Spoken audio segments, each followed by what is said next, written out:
Talking about Reveal. It's a series that the Lord spoke to me a while back about the things that have been revealed in the church. Not just in us as Thrive, but the overall church. There's been some things over the last year with all the stuff that we've gone through as a nation. There's some things that's been revealed in believers. That until you go through difficulty, sometimes you don't know what's in there. It's just like a sponge. It's been soaking in something. If you want to find out, put a little pressure on it, and you're going to find out what it's been soaking in. And so we talked about that. And we talked about that when the pressure came and all of a sudden all these things are coming, there were some things that came out of believers that I think the Lord wants to reveal so he can heal. Yes, that's what we talked about. He reveals it so he can heal it. We talked about areas where we need to trust more. We talked about being honest and recognizing challenging times and not acting like it's not challenging and we're good, we're fine. And, when it's difficult, that we can say, I'm having a tough time, and encourage people to pray with us. We talked about where our value is, because if you're used to your value being in what you do, some of that changed. Some of you started working from home, and now you don't have all the meetings that you had. So you don't have all that stuff. My value was rocked a little bit when we stopped having service and we're going online for that season. Because if I'm not careful, I can base my value on the Sunday morning experience when everybody's here and there's people and you feel more valuable, and then all of a sudden you're looking at a computer screen thinking, there's no one here, and are they really listening? And do they, it's just different. I didn't feel as valuable. Now the Lord had to help me to recognize, some of that's just your connection with people, and it's not always bad, but it is. You can't have your value in what you do.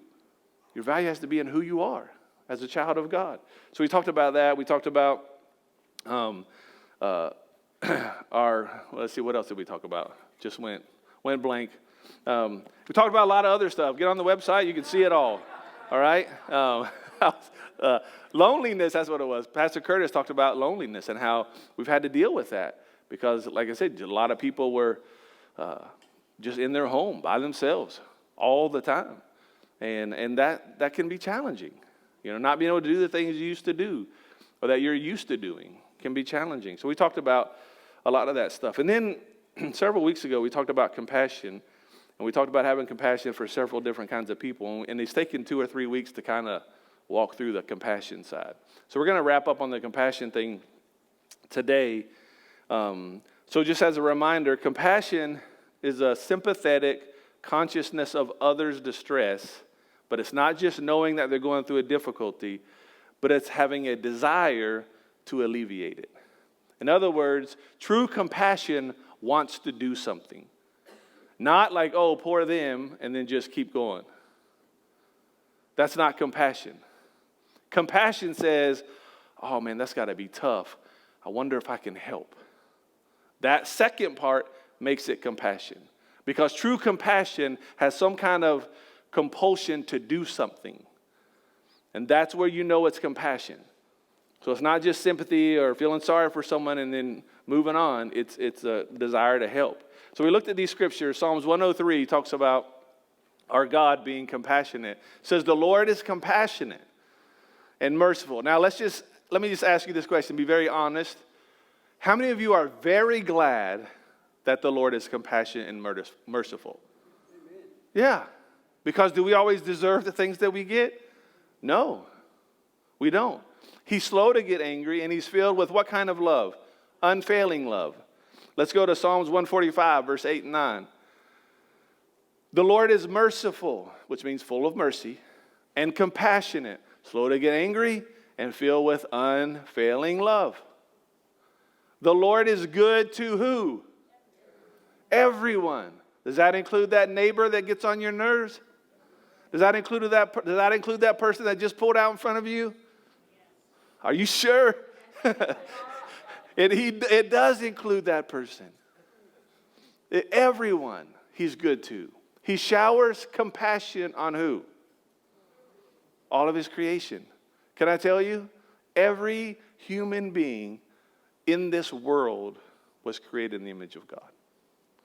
Which means it's his creation, and he showers his compassion over all of them. Looked at Lamentations 3, verse 22 and 23. Through the Lord's mercies, we are not consumed because his compassions fail not. They are new every morning. Great is your faithfulness. So God is faithful and he's compassionate. So he tells us in his word, Ephesians 4, 31 and 32. Get rid of all bitterness, rage, and anger. Have you seen that through this last year? Probably too much. We talked about some areas that we actually talked for a few minutes about it. We talked about compassion. We talked about 3 areas that we have faced as a nation that we've seen a lot of bitterness. We've seen a lot of anger. We've seen a lot of stuff. And it's on the election, okay, racism, and this pandemic. To mask or not to mask? That is the question. And everybody has all these opinions. And no matter where you stand, there still is no room for anger and rage towards the others. And that's why I explained to you as a church. We have people that are like, well, why are we wearing masks? I'll tell you why. Because I'm responsible for the weakest person in this building. And if anyone even has an idea or thought that they have very sensitive needs in an area, I'm sensitive to that. We're trying to find that balance. That's why we're doing what we're doing. We're not making it too difficult for everybody.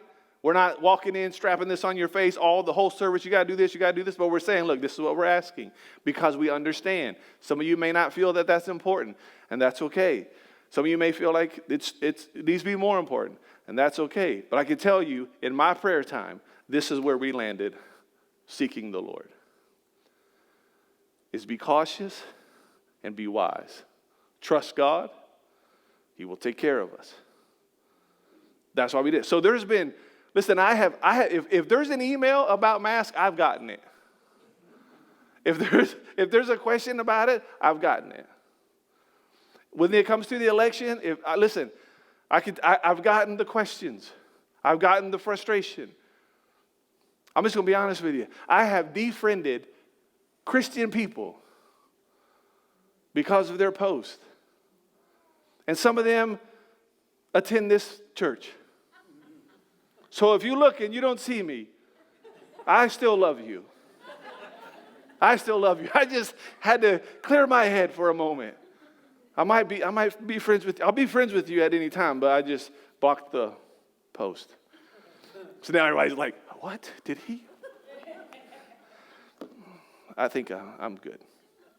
All right. First, that's probably better left unsaid. 1 Peter 3:8.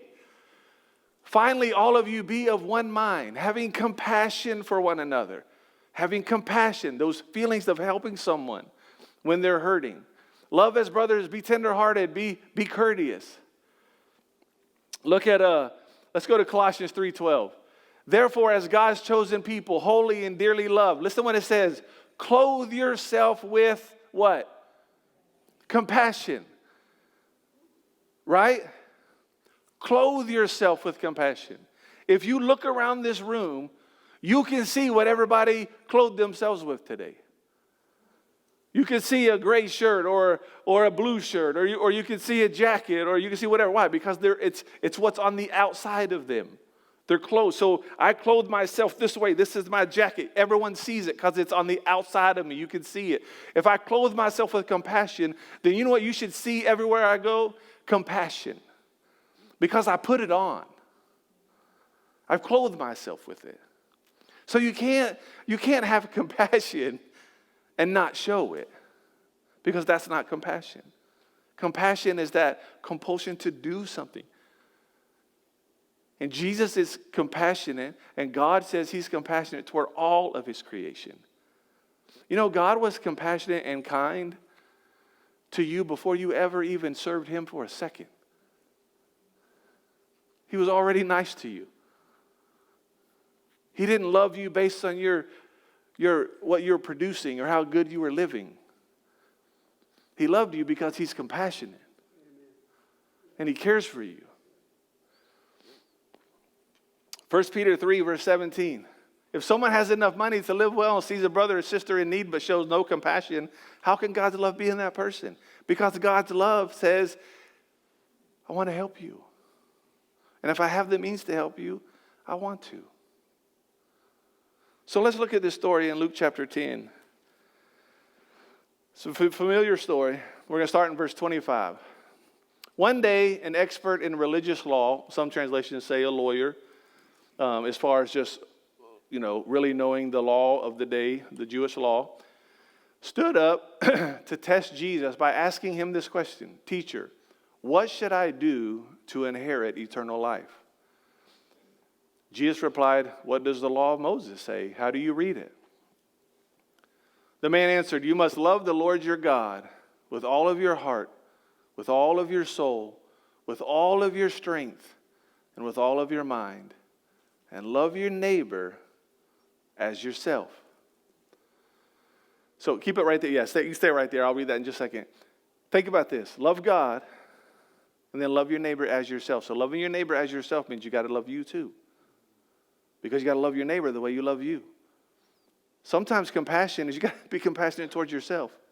Sometimes we are so hard on ourselves.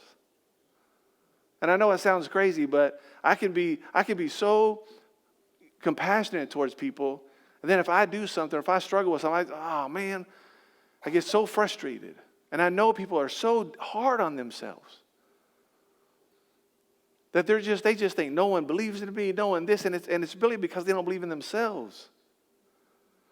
And that's why God is saying, listen, and it's got to be in this order, because when you love God, He's going to help you see not only His love for you, but then you're going to realize God loves me, so I'm actually okay. And then you're going to be able to love people the way you feel that you can love yourself, because you see how God loves you. So when you look at God as your number one, His love is so amazing that when you really tap into it, you all of a sudden realize that your value is a lot. That His love, God's love, sent Jesus for you. So you love God, and then you love your neighbor the way you love yourself. And that's how the process is. So Jesus said, when He answered him, Jesus said, right, so do this and you will live. Now listen to this. The man wanted to justify his actions. He wanted to justify the way he wanted it, the way he did it. So he's trying to find a way not to just seek truth, but to justify what he's doing. So he asked Jesus, well, who's my neighbor?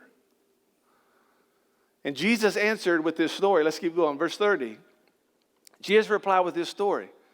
A Jewish man was traveling from Jerusalem down to Jericho. Okay, that's about a 17-mile walk or drive, or however they would travel. It's about 17 miles, okay?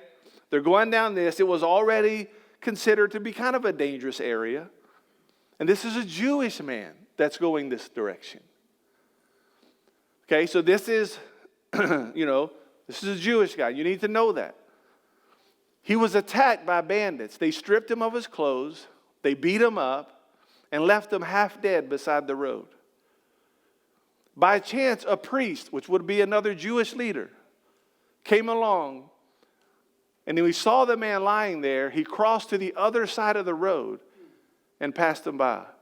Think about this. You're walking down the road, okay? He's walking down the road. He sees this guy stripped, beat, half dead. And the religious person, who you would think would be the one to help, to do what God would do, to lead with compassion and love, looks and goes over and goes away. Next verse. A temple assistant walked over and looked at him lying there, and he also passed by on the other side. Here's another person that works in the temple. He works in the temple, a Jewish person in the temple that walks past this Jew, this Jewish person, and looks at him, like actually looks at him. That's what it says. He saw him. And I don't know if it was something like, I don't know what I could do. I don't know how I could help him. I don't know what to, I don't even know if he's, I don't, and just go. just left. These are two people who were in, not only were they Jews and this was their people, this was one of theirs. Not only are they non-compassionate towards them, but they're also people that work in the temple and they're priests and they represent Jesus and God. And they're serving in that way. And they walk right past them. Then, a despised Samaritan. Because in those days, the Samaritan was considered unclean to the Jews. So the Jews and the Samaritans, they did not like each other. They didn't associate. The Jews were they just interacted with Jews. That's who their neighbor is. But there was a lot of racial and religious tension in Samaritans and Jews. And that's why this can be applied even more today. Because of the racial tension and religious tension. And this despised Samaritan, who Jews look down on and avoid and consider second class, if that. These Jews, this Samaritan who knows what it feels like, is looking at a person who represents the people that think he's unclean and not good and an outsider. And yet it's the despised Samaritan that came along, and when he saw the man, he felt compassion. You know one reason he felt compassion? Is because he knows what he was feeling. He knows the hurt and he knows the pain. Might not be the same, but he knows hurt and pain. So then it says, going over to him, the Samaritan soothed his wounds with olive oil and wine and bandaged them. Then he put the man on his own donkey and took him to the inn where he took care of him. The next day he handed the innkeeper 2 silver coins, telling him, take care of this man. If his bill runs higher than this, I'll pay you the next time that I'm here. So then Jesus says this, back to the lawyer guy, right? Back to the religious leader. Now, which of these 3 would you say was a neighbor to the man who was attacked? Now, remember, in the customs, in those days, the Jews were just with the Jews. So that was their neighbor. But Jesus just threw a loop in it because he actually is asking now, knowing that the answer to this is going to be the Samaritan. And the man replied, I can't argue. It's the one who showed mercy. Then Jesus said, yeah, go do the same. Go do the same. The man replied, Jesus said, go do the same. That's what I want you to do. I want you to show mercy and compassion. So as we look at this, you see these 2 people who were religious people that walked past them. You see this despised Samaritan that stopped. And didn't base anything based on race, based on religious beliefs, based on how they were in the community, how they were looked by others. It was based on one thing. There was one thing that caused that Samaritan to stop. One thing. Compassion. And when we can look past and we can stop with this racial stuff, listen, you can't stop because racism is a heart issue. And until you let God heal your heart and give you that love that He has for all people, it'll never change. You can try on your own to just be different, but you'll never be different until you allow God to go down in there and reveal the kind of love that He has for you. And that's the world we live in, that we have looked at people of different race or different beliefs or different thoughts. We've looked at them as less than. We've been judgmental. We've been critical. We've had prejudices, which means prejudged people. And the only thing that changes that is when you get a hold of the love of God. That's it. And this Samaritan was moved with this compassion. And here's one thing that I felt like the Lord was kind of helping me realize.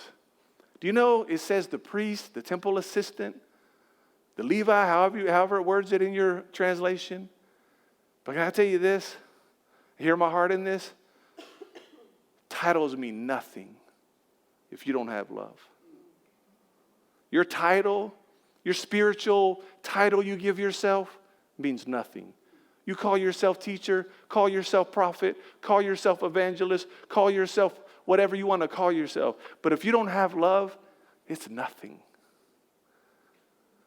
Nothing.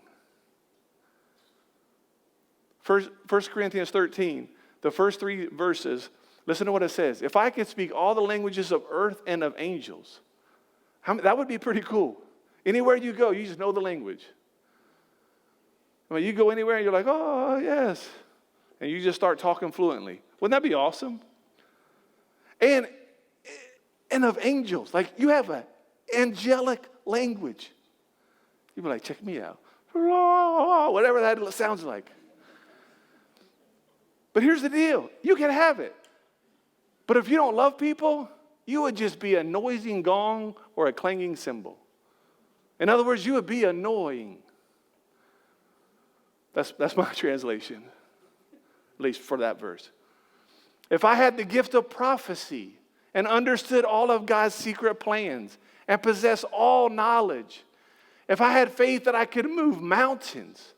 So check this out. If I could prophesy, well, I could just tell you, this is going to happen. And I'm going to just tell you right now, quick side note, you better be careful who you listen to prophesy for you. It better be coming from the Lord, because there's a lot of prophets that missed it and have still missed it. And people are upset, and people are walking away from things of the Lord because they think something happened. Listen, even if the prophecy was dead, or even if I could prophesy completely accurate, if I knew all of God's plans, and you said, man, I just don't know what God's doing in this. Oh, I do. I could tell you. I know all of his plans. If I possess all knowledge, I mean, I'm kind of close. No, just kidding. I have none of, but if I possess all knowledge, if I had faith that I could move a mountain, just move it. If Patty's like, I wish we lived in the mountains. Hey, I'll bring one here. Mountain. What if I could do it? But if I didn't love people, I would be, what does it say? Nothing. Nothing. In other words, all that doesn't even matter if you don't love people. If you don't love people, none of it matters. If I gave everything I have to the poor and sacrificed my body, I could boast about it. You could talk about how much money you've given and all the wonderful things you've done, how you sacrificed so much, how you've been persecuted, how all this stuff has gone on in your life. But then it says, but if you don't love others, you gain what? Nothing. Remember what nothing means? No thing. You are no thing. You gained not one thing. Nothing. It all comes from love. That's what the despised Samaritan had towards someone who didn't see him the same way. Towards someone that he should have, like a lot of Samaritans did, hate. I know it's a strong word, but there was a lot of hate between those two. So most people would like, oh, well, good for you, because y'all hate us. That's just one less Jew we got to worry about. That's against us. But that's not the heart he had. And Jesus used this story. He used this story to say, be compassionate. So what did this Samaritan do? Well, I'm going to give you 5 things real quick, and then we'll be done. First, he noticed the hurting.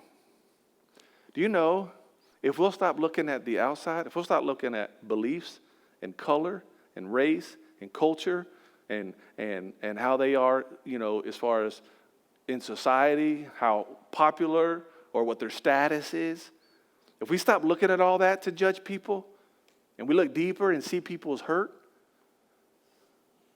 compassion can do that. But sometimes because of our own prejudices, our own different beliefs, I'm telling you, even church-wise, if someone doesn't believe the exact same as you, And all of a sudden, that's all you think about? Listen, there are people that don't believe exactly how you believe. And they're hurting. And they deserve help. Because there's people that are standing in other places that need to know that just because you don't believe what they believe, they should help you when you need it. And that's this thing of whether it's beliefs, whether it's prejudices, whatever it is you can notice deeper and see people's hurt and not judge on what you see on the outside. That's what happened. He saw this guy hurt and in pain. That, you know what? The hurt and pain spoke more to him than the fact that he was a Jew who was not part of their group. And that's what caused him to be able to step out with compassion. The second thing, just like I said with compassion, he exercised compassion. He did something. He moved. He moved. Third thing, he helped bring healing. He put the oil and the wine, and he bandaged them, and he put this ointment on them, and he bandaged them up. And then he took them to an inn where he could get rest. He didn't just say, man, here's some gauze, and then walk away. He stayed for the process. He did more than just bandage it, but he said, let's get you somewhere where you can heal. He was part of that. Compassion did that. The last two things I'll say together. He gave up his money and he gave up his time. His money and his time. He paid for the guy's lodging. And he didn't just say, hey, this will get him here for a couple weeks or a week. He said, listen, no matter, get what he needs, and I'll come back and I'll pay whatever it is. In other words, anything that he needs to get better, I have the resources to help him. And he said, just keep all the receipts so he can reimburse me. He didn't say that. He was moved with compassion to help. And he had the means to help because he told him, I'll come back and pay the rest. And he took time. Can I just tell you, in this world we live in, we're getting way too busy. We have to be careful. We have to be careful that we don't let our busyness stop our compassion. You can be busy. I know you got stuff going on. I know you got kids. I know you got family. I know you got stuff. I know you're working. And so I know there's all kinds of stuff going on. I'm not saying that you have to just quit work. And don't do that. What I am saying is, don't let your busyness stop you from being compassionate. It might mean you take a few extra minutes to that person you can tell is hurting at the coffee shop, or that person you can tell is hurting at your work. And when you're done working, that you go over there, say, hey man, I noticed you've been real quiet today. Are you okay? How can I help you? Even if it's prayer, or even if it's just letting somebody tell you it's a rough day. Being an ear to listen. Not fix, not solve all their problems. Just be there for them. There's so many things we can do to be compassionate to people. So many. And we miss it a lot of times because we're so busy. He gave up his time.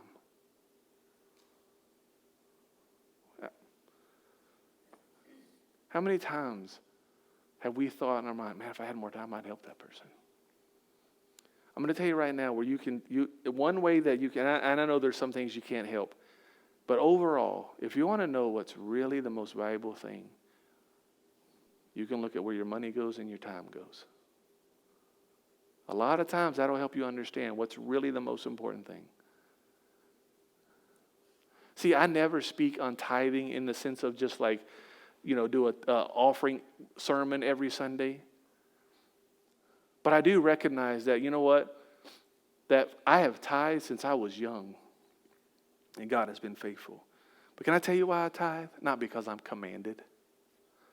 I tithe because God's number one in my life. And if you look at my checkbook, you'll see that God is the number one.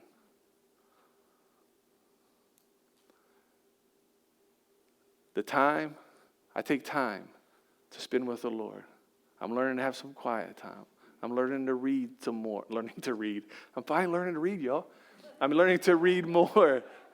Listen to podcasts. Have things playing. To just learn and grow. Not for study material, for my own personal development. Time. If this is the only time you spend with God, you cannot say He is the most valuable thing to you. You can't. So I think we have to recognize that Him giving His money and His time means that there was something that He really felt, this is important. I need to help this man. And I don't care what race he is. I don't care what he looks like. I don't care what he believes. I don't care if he's for me or against me culturally. I know this. He's hurting, and I can help him. Because I'll tell you this. If I'm on the side of the road and I just been beat up and I'm half dead, I think I'd be wanting somebody to stop. I don't think I would care. I don't think I would care who they are. They can have on the Easter Bunny outfit. But if they can help me, I don't even care. And sometimes I think we got to remember, that's who we were. We were the ones beat up. We were the ones with no hope. We were actually on our way. Death was in our area because of the fact the wages of sin is death. And Jesus came. Jesus, who we weren't serving, who we have failed many times, and He gave His life for us. And He brought healing, and He brought us to a place where now our body will die, but we will live forever with Him. Because at our weakest time, at our most struggling time, God's grace and His mercy was so prevalent that while we were yet sinners, Christ died for us. How dare we not love someone, no matter who they are, when God loved us just the way we were? How dare us? How dare us have any racism in our life? That is so ungodly. That is so wrong. I don't care if it was the way you grew up. I'm telling you right now, you can be set free like that. Like that. When you begin to realize that we are all one. And that God loves all of us the same. And start treating people the same. And it doesn't matter if they're Baptist, Catholic, Presbyterian, whatever they are. They deserve love and help. We're so divided. We're so divided as a church. We're so critical of others. Can I just tell you with the most loving heart I have? I really want God to change that. I really want a church that's open. That if people believe a little different, that you're okay. You can still stand where you want to stand. But to judge somebody else because they're standing a little bit different or they don't see it like you see it. Or to let filters change us and cause us to have division. It's just not right. It's not right. It breaks my heart to know that people have been hurting for a long time. And sometimes the Christians, the people with the titles and the labels are walking right past them. And my desire is that if you are a thriver, that changes. And that we have testimony after testimony of, you know what? I saw this guy, he was hurting. Now listen, be smart. Okay, I'm not telling you that every time you see a guy on the side of the road, I'm not saying pick up a hitchhiker. I'm not saying any of that. But I'm saying when you know someone's in need, and you can help, and you're aware, especially if it's someone that you know and that you trust. Don't be crazy with people you don't know or trust. But there's also other ways that you could get some help to people. We don't always help everybody that comes here, but we offer. Hey, we can help you find this place. We can do something. We can do this, but we still have to be careful. I'm not going to just take every person that's on the street and say, just come stay at my house. Because I know there's a place we got to trust people. But what I'm trying to say is when someone is hurting and in pain, and they can do nothing. This guy was half dead. And there wasn't even a thought of helping him by the people with the titles. But then the outcast that everybody looked down on, Jesus said, those people that you don't like, they're your neighbor. They're the ones who are showing you what you should do. They're the ones.